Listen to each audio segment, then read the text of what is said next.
ప్రియులారా, ప్రార్థన చేసుకుందాం. మమ్ములను మిక్కిలి ప్రేమిస్తున్న పరలోకపు తండ్రి, మీ పరిశుద్ధ నామానికి వందనాలు, స్తోత్రాలు. ఈ ప్రాతకాల ఆరాధన అంతటిలో కూడా ఏకీభవించుచు నాయనా కీర్తనలు తండ్రి పాడుచు, ప్రభా లేఖనాలు చదువుచు, నీ వాక్య ధ్యానాల్లో తండ్రి మిమ్మల్ని తండ్రి గణపరచుచు ఉన్న ప్రతి కుటుంబాన్ని దీవించండి. మీ పరిశుద్ధాత్మ కార్యాలు తండ్రి నాయనా మీరు మాకు జరిగించమని ప్రార్థిస్తున్నా. నాయనా ఆత్మతో సత్యముతో మిమ్మల్ని ఆరాధించినట్లు కృప చేయమని ప్రార్థన చేస్తూ యేసు ప్రభువారి పరిశుద్ధ నామమున వేడుకొనుచున్నాము తండ్రి, ఆమేన్.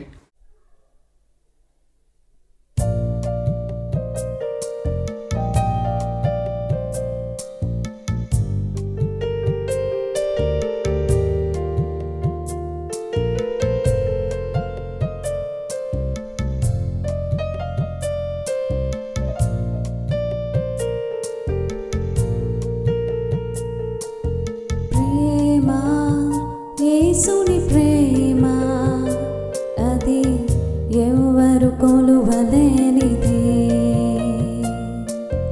నిజము దీనిని నమ్ము, ఇది భూమి అందించలేనిది. ప్రేమ యేసుని ప్రేమ అది ఎవరు కొలువలేనిది, నిజము దీనిని నమ్ము, ఇది భూమి అందించలేనిది. ఎన్నాడెన్నడు మారనిది నా యేసుని దివ్య ప్రేమ, ఎన్నాడెన్నడు వీడనిది నా యేసుని నిత్య ప్రేమ. ప్రేమ యేసుని ప్రేమ అది ఎవరు కొలువలేనిది, నిజము దీనిని నమ్ము, ఇది భూమి అందించలేనిది. బంధుమిత్రులయందు వెలుగుచున్న ప్రేమ దీపము, నూనె ఉన్నంత కాలమే వెలుగునిచ్చి ఆరిపోవును. బంధుమిత్రులయందు వెలుగుచున్న ప్రేమ దీపము, నూనె ఉన్నంత కాలమే వెలుగునిచ్చి ఆరిపోవును. ఎన్నాడెన్నడు మారనిది నా యేసుని దివ్య ప్రేమ, ఎన్నడెన్నడు వీడనిది నా యేసుని నిత్య ప్రేమ. ప్రేమ యేసుని ప్రేమ అది ఎవరు కొలువలేనిది, నిజము దీనిని నమ్ము, ఇది భూమి అందించలేనిది.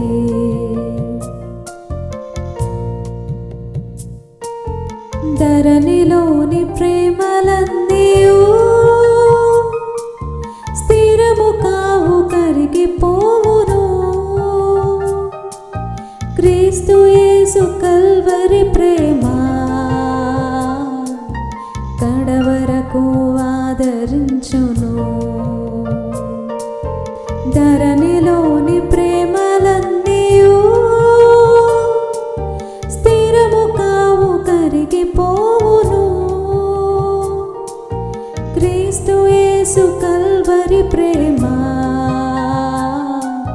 కడవరకు ఆదరించును. ఎన్నాడెన్నడు మారనిది నా యేసుని దివ్య ప్రేమ,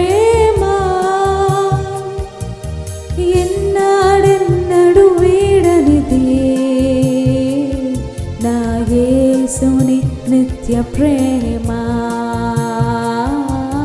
ప్రేమ యేసుని ప్రేమ అది ఎవరు కొలువలేనిది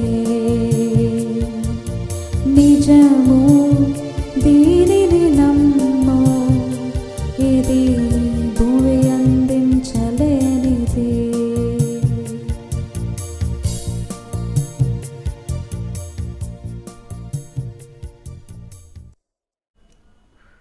ప్రియులారా, ఈ ఉదయకాలపు ఆరాధన కొరకు ఏర్పాటు చేయబడిన పరిశుద్ధ లేఖనాన్ని మనం చదువుకుందాం. అందరము కూడా పరిశుద్ధ గ్రంథాలు తెరిచి సామెతల గ్రంథము 11వ అధ్యాయము 18వ వచనం, సామెతల గ్రంథం 11వ అధ్యాయం 18వ వచనాన్ని మనం కలిసి చదువుకుందాం. భక్తిహీనుని సంపాదన వానిని మోసము చేయను. చెప్పుకుందామండి. భక్తిహీనుని సంపాదన వానిని మోసము చేయను. ప్రియులారా, ప్రభు పెరట మీకు శుభాలు. జన్మదినాలు, వివాహ దినాలు జరుపుకుంటున్నటువంటి మీ కుటుంబాలకు, మీ బంధుమిత్రులకు కూడా యేసుక్రీస్తు ప్రభు వారి పరిశుద్ధ నామమున పండు prince and sisters YouTube channel ద్వారా శుభాకాంక్షలు తెలియజేస్తూ ఉన్నాం. మీ కొరకు ప్రార్థిస్తున్నాం. దేవుడు మిమ్మలను దీవించునుగాక. క్షేమంగా ఉన్నారు కదా? దేవునికి వందనాలు చెల్లిస్తూ ఉన్నాం. ఈవేళ చదివినటువంటి వాక్య భాగంలో అంశము ఆలోచన చేస్తే భక్తిహీనుని యొక్క సంపాదన. ఏమండి, భక్తి కలిగినటువంటి వారు, భక్తిహీనులంటే భక్తి లేనటువంటి వారు కూడా సంపాదిస్తారు. ఇంకా ఒక విధంగా మనం ఒక విషయాన్ని మాట్లాడుకుంటే, భక్తి కలిగినటువంటి వారి కన్నా భక్తిహీనులకు వచ్చే సంపాదన ఎక్కువ అని మనం తప్పనిసరిగా చెప్పుకోవాలి.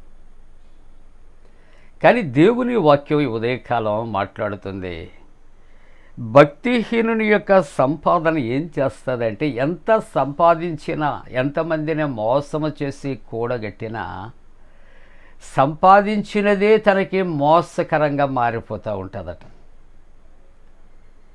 కాబట్టి దేవుని యొక్క ఉద్దేశ్యములో చేతుల యొక్క కష్టార్జితాన్ని అనుభవించాలి అంటే భక్తిహీనతను దూరపరుచుకోవాలి.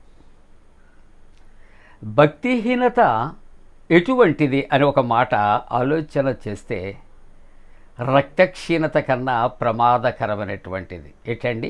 భక్తిహీనత రక్తక్షీణత కన్నా చాలా ప్రమాదం. రక్తక్షీణత అనగా బ్లడ్లెస్ అయితే మరీ తక్కువ పోతే ఏమవుతాడంటే చనిపోతాడు. అటువంటి పరిస్థితుల్లో ఆ గ్రూపు బ్లడ్ సేకరించి ఆ బ్లడ్ను వాళ్ళకి ఎక్కించగలిగితే వారు సర్వైవ్ అవుతారు. కానీ భక్తిహీనుని యొక్క జీవితంలో కలిగే ప్రమాదానికి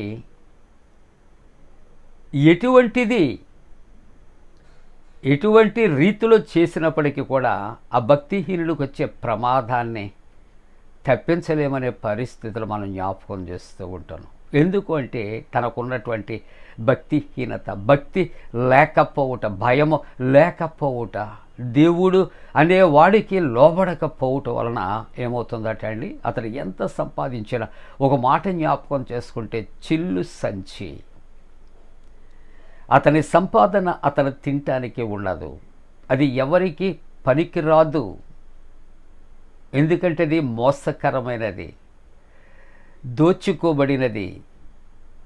ఇటువంటి పరిస్థితుల్లో ఈ ఉదయకాలం దైవవాక్యం అంటుంది, భక్తిహీనుని సంపాదన వానిని మోసము చేయను. భక్తిహీనుడు కూడా చాలా చక్కగా మనుషులను మోసగించి ప్రక్కవాడి కన్నా ఎక్కువ సంపాదిస్తూ ఉంటాడు. కానీ దేవుని యొక్క వాక్యం అంటుంది, అది అతనికి కలిసి వచ్చేది కాదు. ప్రియులారా, దేవుని యొక్క వాక్యాన్ని చూస్తూ ఉన్నప్పుడు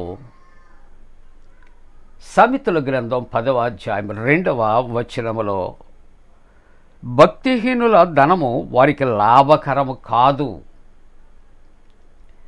భక్తిహీనులు ధనాన్ని సంపాదిస్తారు, కానీ అది వారికి లాభము కాదు, వారు తినటానికి లేదు, వారు అనుభవించటానికి లేదు. ఎందుకంటే అది దోచుకోబడినటువంటిది. కాబట్టి అటువంటిది ఆ సంపాదన ఒకవేళ డబ్బు రూపంలో కనిపిస్తుందేమో, కానీ దానితో పాటు దారిద్ర్యము వెంటాడుతూ ఉంటుంది ప్రియులారా. అందుకని దైవవాక్యం అంటుంది, భక్తిహీనుల ధనము వారికి లాభకరము కాదు. ఒక్క మాట సూటిగా మాట్లాడితే ఇస్కరియోతు యూదా అని చెప్పుకుంటే అందరికీ మనకి అర్థమవుతుంది. అతడు తనకున్నటువంటి భక్తి, యూదా అనగా స్తుతికి పాత్రుడు, తన భక్తి, అతని నీతి, యథార్థత అతడు విడిచిపెట్టాడు. శత్రువులతో చేయి కలిపాడు. నీతిమంతుడైన యేసయ్యను విడిచిపెట్టడానికి కంకణం కట్టుకున్నాడు. 30 వెండి నాణాలు సంపాదించాడు ప్రియులారా. కాను తను సంపాదించిన ధనము ఏం చేశాడు, ఏం చేసింది అని ఆలోచన చేస్తే ఉరికి అప్పగించింది ప్రియులారా. చెట్టు ఎక్కాడు, ఉరి వేసుకుని చనిపోయాడు. ఎంత సంపాదించుకుంటే దైవవాక్యం అంటుంది, ఒకడు లోకమంతయు సంపాదించుకుని తన ప్రాణమును పోగొట్టుకున్నట్టు వారికి ఏమి ప్రయోజనము? అక్రమమైనది సంపాదిస్తే తినటానికి లేనప్పుడు దానివలన ప్రయోజనము ఏమిటి? సంపాదించి మేలుకు బదులు కీడును మనం తెచ్చుకోగలిగితే దానివలన ప్రయోజనం ఏమిటి? అందుకే దైవవాక్యము ఈవేళ అంటుంది, భక్తిహీనుని సంపాదన వానిని మోసము చేయను. వ్యక్తులు భక్తిహీనులు అనుకుంటారు, లైక్ ఇస్కరియోతు యూదా, నేను ఇదిగో యేసయ్యను మోసం చేస్తాను అనుకుంటున్నాడు, కానీ తనకు తాను మోసం చేసుకున్నాడు.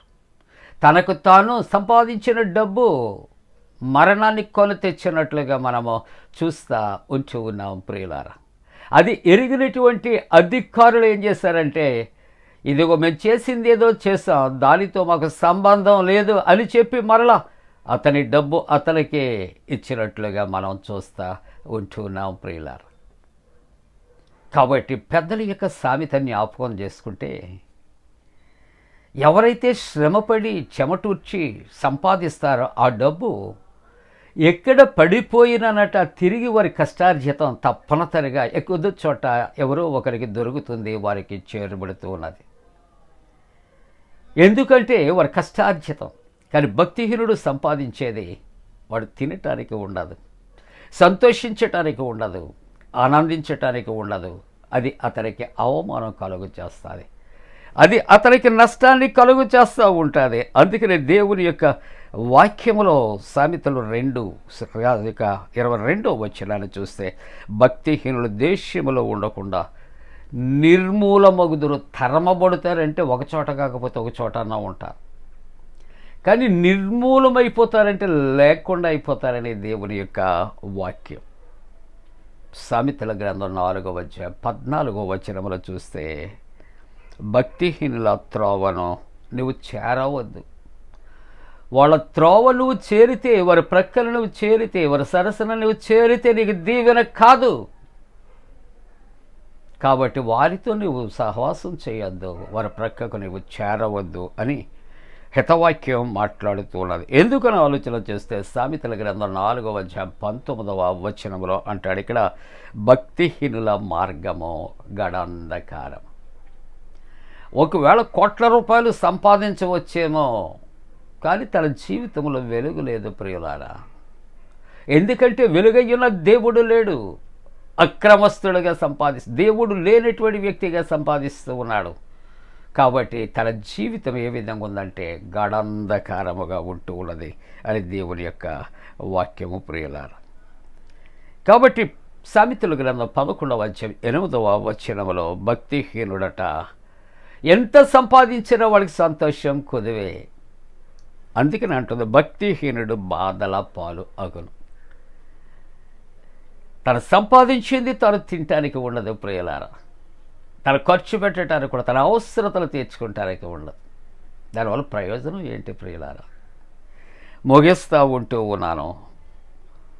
సామెతల గ్రంథం 11వ అధ్యాయం 10వ వచనంలో అంటాడు, భక్తిహీనులు నశించుచున్నప్పుడు ఉత్సాహధ్వని పుట్టును. లోకం కనిపెడుతూ ఉంటుంది, వీడు భక్తిహీనుడు, అక్రమస్తుడు, అన్యాయస్తుడు, ప్రజలను కొల్లగొట్టి సంపాదిస్తూ ఉంటాడు. కనిపెట్టి ఏం చేస్తారట, వాడు నశించుచున్నప్పుడు, డౌన్ఫాల్ అయిపోయినప్పుడు, పతనమైపోయినప్పుడు లోకస్తులు ఏమంటారంటే ఉత్సాహధ్వని చేస్తారట.